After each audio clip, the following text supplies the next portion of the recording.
আসসালামু আলাইকুম। বেলা শেষের পক্ষ থেকে সবাইকে নতুন আরেকটি ভিডিও দেখার জন্য শুভেচ্ছা জানাচ্ছি। আশা রাখি আল্লাহর রহমতে আপনারা সবাই ভালো আছেন। আলহামদুলিল্লাহ আমরাও ভালো আছি। এখন বিকেলবেলা আমার বাড়ির ছাদ থেকে আজকে ভিডিওটি শুরু করলাম।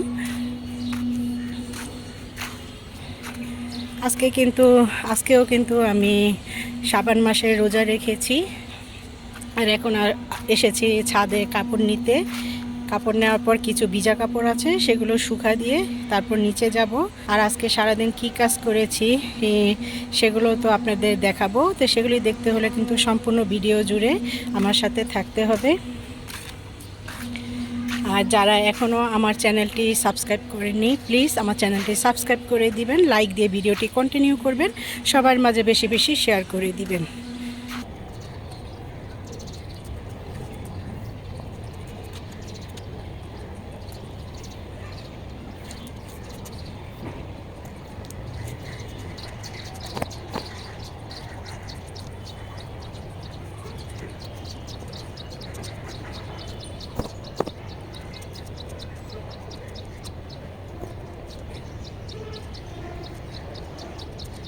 এখানে আমার ভিজা কাপড়গুলো শুকা দেওয়া শেষ। এখন যে কাপড়গুলো নিয়েছি এগুলো নিয়ে এখন চলে যাব।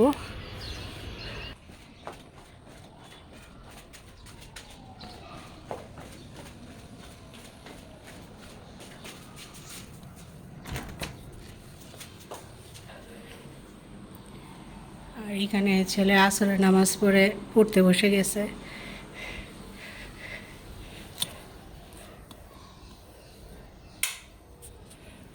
এই তো ছেলে ঘুম থেকে উঠে সে নিজেই বিছানাটা আজকে গুছিয়েছে। এটি হচ্ছে আজকে দুপুরের ভিডিও। আমি আজকে রান্না করেছিলাম কক মুরগি, সেটা দিয়ে আলু, আর পাশে চুলায় বসিয়েছি হচ্ছে কালকের কিছু বাসি ভাত আর তরকারি ছিল। ভাবলাম যে খিচুড়ি রান্না করে ফেলি আর ভর্তা বানাই, রোজা খুলে আমি খেতে পারবো, তাহলে ভাত আর তরকারি এগুলি কিছুই ফেলা যাবে না। খিচুড়ি হওয়ার পর তারপর বসিয়ে দিলাম মূলা দিয়ে কাঁঠালি যে চিংড়ি, সেই চিংড়িটা দিয়ে আমি একটু শুকনা করে ঝোল করব।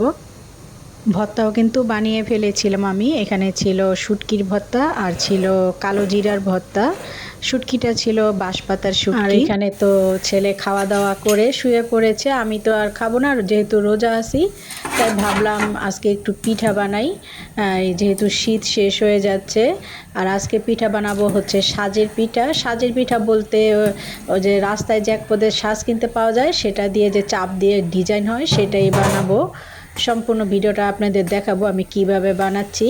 পাশের চুলায় আমি গুড় জাল দিয়ে নিচ্ছি, আর এই চুলায় বসায় দিচ্ছি হচ্ছে ময়দাটা। আমি একটা খামির তৈরি করব, আর এই পিঠাটা বানাতে কিন্তু ময়দা, ঘি আর ডিম লাগবে। কীভাবে বানাচ্ছি সেটাই আপনাদের সাথে সম্পূর্ণটা শেয়ার করছি। এখানে আমি গরম পানির ভিতরে কিছুটা লবণ, স্বাদ মতো লবণ দিয়ে পানিটা আমি খুব ভালোভাবে সেদ্ধ করে নিয়েছি।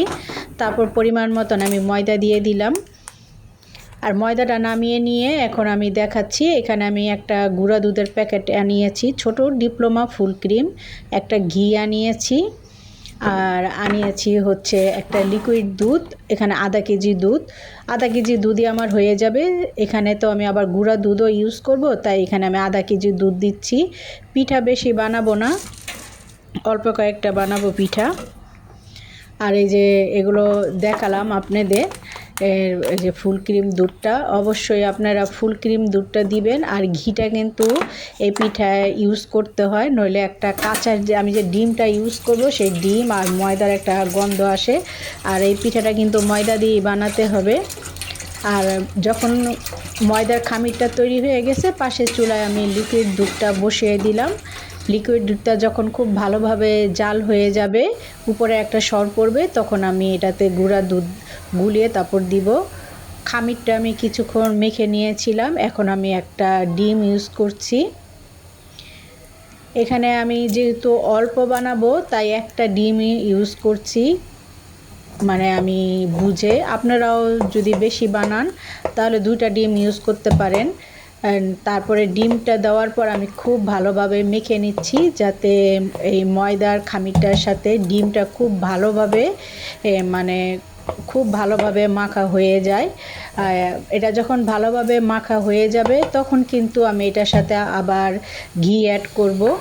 আমার কিন্তু মাখা হয়ে গিয়েছে, এখন আমি ঘিয়ের কৌটাটা খুলে নিচ্ছি। ঘিটা তো নতুন, তাই এটাকে মানে আমি খুলে তারপরে এখান থেকে নিয়ে পরিমাণ মতো দিব। আর ঘিটা দিলে কিন্তু একটা পিঠাটা খাওয়ার সময় একটা ঘিয়ের ফ্লেভার আসে, সেটা কিন্তু খুবই খুবই মজা লাগে। আমি প্রত্যেক শীতে কিন্তু এই পিঠাটা বানিয়ে থাকি। শীতে কিন্তু এবার আমি কী পিঠা বানিয়েছি সেগুলো কিন্তু আমি আপনাদের সাথে শেয়ার করেছি। যারা আমার ভিডিও দেখেছেন তারা কিন্তু জানেন আমি কী পিঠা বানিয়েছি। আর যারা দেখেননি আমার আগের ভিডিওগুলো দেখে আসতে পারেন। আর এই তো ঘি দিয়ে তারপর খামিরটা আমি খুব ভালোভাবে মেখে নিয়েছি। এখানে কিন্তু পাশের চুলায় আমার লিকুইড দুধটাও জাল হয়ে যে সর পড়ে গিয়েছে। তারপরে আমি ডিপ্লোমা ফুল ক্রিম দুধটা এক ঠান্ডা পানিতে গুলে এই দুধের সাথে অ্যাড করে দিলাম। আর যে সাজগুলো দিয়ে বানাবো, এই যে সাজগুলো দেখতে পাচ্ছেন, এগুলো আমি অনেক আগে কিনেছিলাম। আমার ছেলে যখন 4 বা 5-এ পড়ে তখন কিন্তু কিনেছিলাম। আর এখন আমার ছেলে কিন্তু ইন্টারে পড়ে, তাহলে চিন্তা করেন কত দিন হয়েছে। আর এই সাজগুলো তো আপনারা সবাই এই চিনেন, আর এগুলো পাওয়াও যায় কিন্তু স্কুলের ধারে বা মার্কেটে খুবই কম দাম। আমি মনে হয় 5 টাকা নাকি 10 টাকা করে কিনেছিলাম, অনেক আগে কিনেছি তো মনে নেই। আর এই সাজগুলোর ভিতরে আমি একটা কাপড়ের সাহায্যে তেল মাখিয়ে নিচ্ছি। এটা তেল মাখিয়ে নিচ্ছি কারণ যখন এটার ভিতরে আমি পিঠাগুলো চাপ দিয়ে বের করব, মানে এটার যে ডিজাইনটা সেটা যখন উঠে আসবে খুব ইজিভাবে উঠে আসবে। আর যদি তেলটা না দেন তাহলে উঠাতে গেলে খুব কষ্ট হয়, দেখেন ডিজাইনটা নষ্ট হয়ে যাবে। খামিরটা আমি কিন্তু অনেকক্ষণ ঢেকে রেখেছিলাম, তারপরে আমি খুব আবার ভালোভাবে মেখে এটাকে আমি একটা চাকুর সাহায্যে ছোট ছোট করে লেচি করে নিলাম।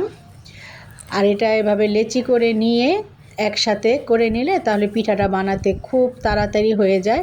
তাই আমি সবগুলো লেচি একসাথে করে তারপরে এই যে রেখে দিচ্ছি।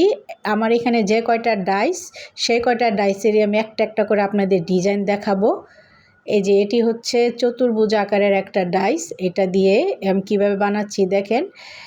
এই ডাইসটার ভিতরে দিয়ে তারপরে যে ডাইসটা এটা উপরে দিয়ে তারপরে এইভাবে চাপ দিবেন, দেওয়ার পর দেখেন আলহামদুলিল্লাহ খুবই সুন্দর হয়েছে ডিজাইনটা। দেখেন মানে এত সুন্দর আসে ডিজাইনটা, তেল দেওয়ার কারণে কিন্তু এই পিঠাটা ইজিভাবে উঠে এসেছে। এখন আমি যেটা ইউজ করব সেটা হচ্ছে গোল ডাইসটা। তার আগে কিন্তু আমি চতুর্ভুজ ডাইসটা দেখাচ্ছি, আর এটা হচ্ছে গোল ডাইস। আর এই পিঠার ডাইস বানানো ডাইসগুলো কিন্তু একটার সাথে আরেকটা দেওয়াই থাকে, মানে এক জোড়া করে থাকে। সেম পদ্ধতিতে কিন্তু আমি এটাও বানিয়ে নিলাম। আর পাশে যে অতিরিক্ত যে ময়দাগুলো মানে খামিরটা থাকবে সেটা আপনারা সরিয়ে নেবেন, মানে বের করে নেবেন। আর এই যে পিঠা বানানোর পর যে পাশে এগুলো থাকবে এগুলো সরিয়ে নেবেন, এগুলো খুব ইজিভাবে উঠে আসবে কারণ আপনি ডাইসটার ভিতর কিন্তু তেল ইউজ করেছেন আর খামিরটার ভিতরে কিন্তু ঘি ইউজ করেছেন, তাই এখানে কিন্তু লেগে যাওয়ার কোনো সম্ভাবনা নেই। এখন আমি ইউজ করছি পান আকৃতির একটা ডাইস, এটা দিয়ে এখন আবার আরেকটা, মানে এটার কিন্তু ডাইসগুলোর উপরে আর নিচে দুইটা কিন্তু দুই রকমের ডিজাইন, একরকম কিন্তু ডিজাইন না, দুইটা দুই রকমের ডিজাইন দেখা যায়। এক পিঠে একটা ডিজাইন হয় আর আরেক পিঠে আরেকটা ডিজাইন হয়। আর লাভ আকৃতির এই যে পান আকৃতির যে ডিজাইনটা, এটা আপনারা ওই যে উপরে যে মাথাটা সেটা একটু হাত দিয়ে মানে এটা একটু পান আকৃতির শেপ করে নেবেন, তাহলে দেখতে সুন্দর হয়। এটা ডাইসে এই শেপটা আসে না, এটা আপনারা হাত দিয়ে করে নেবেন। দেখেন এক পিঠে একটা ডিজাইন হয়েছে, আরেক পিঠে কিন্তু আরেকটা ডিজাইন হয়েছে। তা আমি এভাবে করে সবগুলো পিঠা বানিয়ে নিলাম। নেওয়ার পর এই যে পাত্রের ভিতরে আমি তেলটা গরম দিয়েছি, আর তেলটা কিন্তু অতিরিক্ত ফুটানো যাবে না, তাহলে পিঠাগুলো দ্রুত হয়ে যাবে, ভিতরে কাঁচা থেকে যাবে, আর খেতে কিন্তু একদম ভালো হবে না, নরম হবে না, আর একটা গন্ধ আসবে।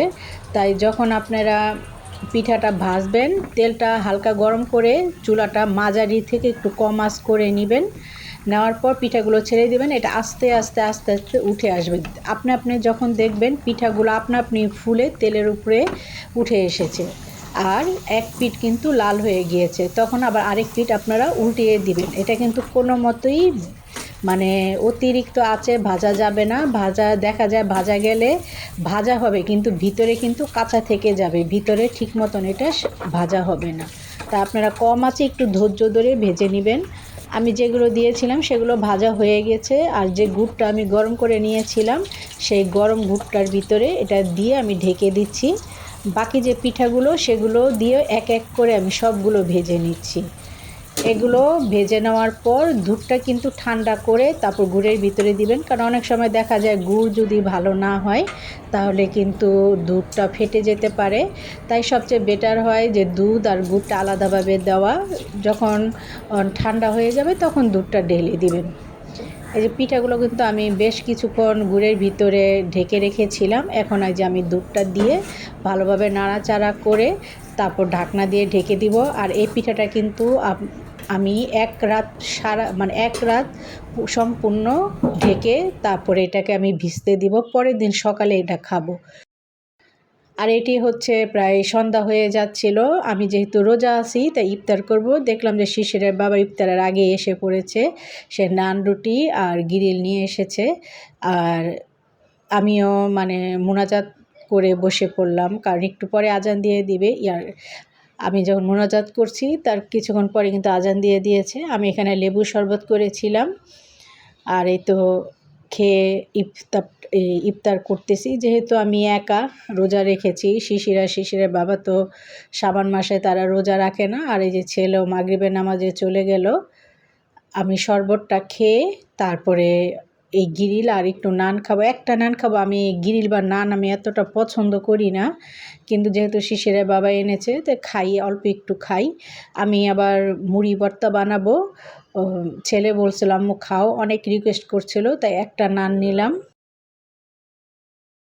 শিশিরের বাবা যেহেতু আগেই এসে পড়েছে আজকে, তাই ভাবলাম যে মুড়ির ভর্তা বানাই আর একটু চা করি। শিশিরের বাবা না আসলে আমি মুড়ি ভর্তা বানাতাম না।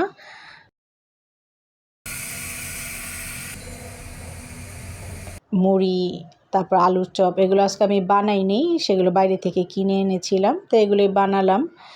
শিশিরের বাবার শরীরটা ভালো না, তো প্রচণ্ড কাশি, তো ভাবলাম যে একসাথে বিছানায় বসেই খাই। আর বিছানায় যে কাপড় বিছানার চাদরে যে একটা কাপড় লেসে খাবো, কাপড়টা খুঁজে পাচ্ছিলাম, তাই ভাবলাম গামছা বিছিয়ে খেয়ে ফেলি। সেটাকে আপনারা কিছু মনে করবেন না। আর এখানে মুড়ির সাথে কিন্তু আমি জিলাপি দিয়েছিলাম, খুব মজা লাগছিল। অনেক দিন ধরে চাচ্ছিলাম মুড়ির সাথে জিলাপি মেখে খাবো। এটা আমার তো খুবই ভালো লাগে। আরও ভালো লাগে হচ্ছে পুদিনা পাতা দিলে, কিন্তু পুদিনা পাতা তো এখন পাওয়া যায় না, তাই জিলাপি দিয়ে মেখে তারপর খাচ্ছি। আর এই যে শিশিরের বাবা আর আমি খাচ্ছি। শিশির খাবে না, শিশির খাবে হচ্ছে ওই যে নান রুটি আর গিরিল এনেছিল সেটাই খাবে।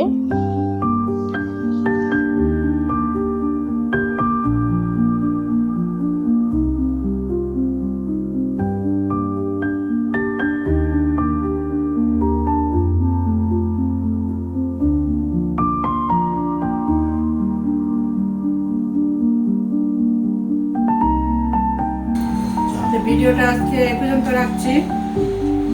আগামীকাল যদি বেঁচে থাকি নতুন আরেকটি ভিডিও নিয়ে আপনাদের মাঝে হাজির হওয়ার চেষ্টা করবো। সে পর্যন্ত সবাই সুস্থ থাকুন, ভালো থাকুন, যে যার স্থান থেকে নিরাপদে থাকুন। আল্লাহ হাফেজ। আসসালামু আলাইকুম।